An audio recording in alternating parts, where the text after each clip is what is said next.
આ તરફ ગાંધીનગરથી સમાચાર મળી રહ્યા છે। ભાગેડુ લગ્ન પ્રથાનો મુદ્દો સચિવાલય સુધી પહોંચ્યો। પાટીદાર સમાજના યુવા આગેવાનોએ ગાંધીનગરમાં રજૂઆત કરી।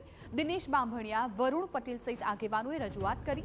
ભાગેડુ લગ્ન પ્રથા વિરુદ્ધ પાટીદાર ચિંતન શિબિરમાં થઈ હતી ચર્ચા। ભાગેડુ લગ્ન પ્રથામાં સુધારો કરવા નાયબ મુખ્યપ્રધાન કાયદા પ્રધાને રજૂઆત। માતા પિતા સિક્યોર થાય તે પ્રકારે કાયદો બને તેવું દિનેશ બાંભણિયાએ કહ્યું। દીકરી કે દીકરાના લગ્નની નોંધણી આધાર કાર્ડના સરનામાથી થાય।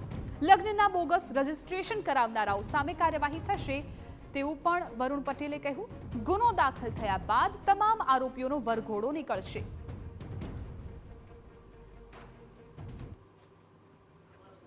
અને સરકારે આજે અમારા જે મુદ્દાઓ હતા તેમાં અમને આશ્વસ્ત કર્યા છે કે ટૂંક સમયની અંદર કાયદો બનાવવામાં આવશે। મુખ્ય બાબત એ છે કે દીકરીના લગ્નની નોંધણી કે દીકરાના લગ્નની નોંધણી દીકરીના આધાર કાર્ડના સરનામા ઉપર થાય।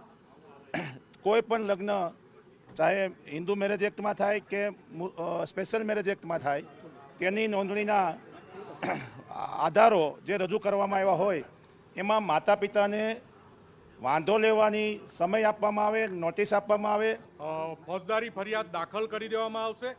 ફોજદારી ફરિયાદ દાખલ કરી અને લાગતા વળગતા સંબંધિત અધિકારીઓ અને તમામ આરોપીઓની ધરપકડ થઈ અને કાલના દિવસમાં એ આરોપીઓના વરઘોડા તમને ગુજરાતની પ્રજાને જોવા મળશે, જેથી કરીને ગુજરાતમાં મેરેજ રજિસ્ટ્રેશનમાં ભવિષ્યમાં કોઈ તકલીફ ઊભી ના થાય।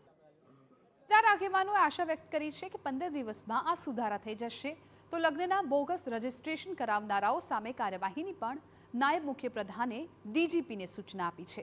આ પ્રકારનું કારસ્તાન કરનારા આરોપીઓ સામે સુઓ મોટો દાખલ કરીને તેમનો વરઘોડો કાઢવામાં આવશે।